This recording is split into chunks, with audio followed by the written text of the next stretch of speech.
Bem, pessoal, eu vou tentar explicar para vocês, com objetividade, sem muito exagero, três parâmetros muito importantes em relação aos tape decks.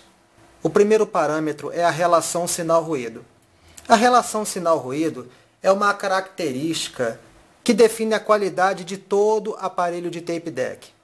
Quanto maior for a relação sinal-ruído, melhor será o tape deck. Todo tape deck tem o famoso chiado de fundo. Quanto menor for esse chiado de fundo, melhor a relação sinal-ruído.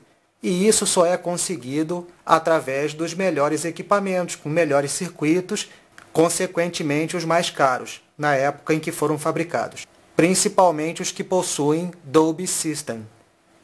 Mas não somente o Dolby System.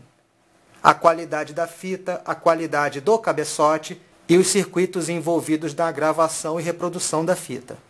Vamos falar agora sobre a resposta de frequência. Quanto melhor for o tape deck, melhor será a resposta de frequência, tanto na reprodução quanto na gravação. Porém, o grande diferencial de todo o tape deck é na hora da gravação.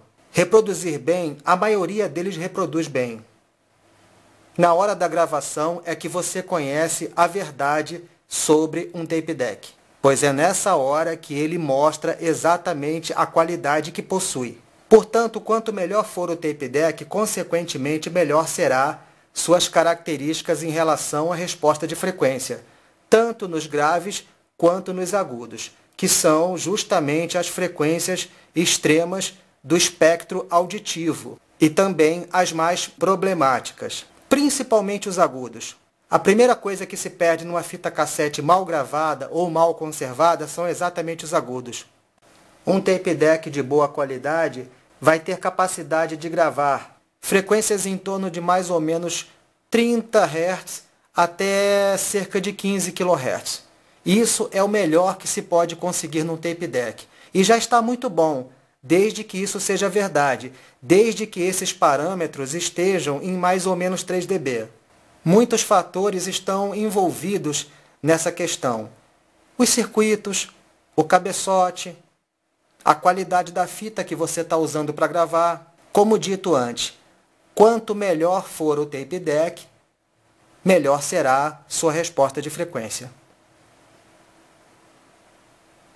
Agora vamos ao terceiro e último parâmetro que eu considero muito importante, o wah e flutter. O que é o wah e flutter? O wah e flutter é o seguinte, esse termo define a flutuação do transporte da fita no momento da gravação e da reprodução. Vocês se lembram quando eu falei desse contrapeso aqui? Essa polia? Essa polia aqui, que está diretamente ligada ao capstan, que é aquele eixo que transporta a fita, ela não é pesada à toa. Ela é pesada justamente para armazenar o movimento cinético implementado pelo giro do motor. Então, nos tape decks mais caros, essa polia é enorme e ela está aí com esse intuito, armazenar movimento cinético para diminuir a flutuação de velocidade do transporte da fita em função de variação de tensão. Em um tape deck de alta qualidade, a taxa de wah e flutter é muito baixa, e quanto mais baixa for a taxa de wah e flutter, melhor. Mas todo tape deck, por mais caro que seja, varia. Só que os melhores tape decks varia muito pouco, e você quase que não consegue perceber. Só os ouvidos mais apurados. Eu me lembro quando foi lançado os primeiros aparelhos de CD. Nas características técnicas contidas no manual, lia-se claramente wah e flutter imensurável, ou seja, era tão baixa a variação que não se conseguia medir. E isso é uma coisa que fez com que os CDs viessem para ficar. E é por isso também que as fitas cassetes acabaram no esquecimento. Por quê? A relação sinal-ruído não era aquela coisa. O wah e flutter só nos tape decks mais caros. Então, acabou-se por aposentar os tape decks. Hoje em dia, com esse crescente interesse pelos equipamentos vintage, os tape decks estão voltando, estão ressurgindo das cinzas. Então, Por esse motivo eu resolvi fazer esse vídeo para que as pessoas que ainda não tiveram oportunidade de ter contato com o tape deck consigam entender um pouco dos seus circuitos e mecanismos e também da manutenção necessária para o bom funcionamento do equipamento, ok, pessoal?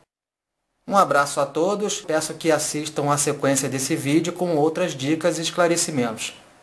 Até lá!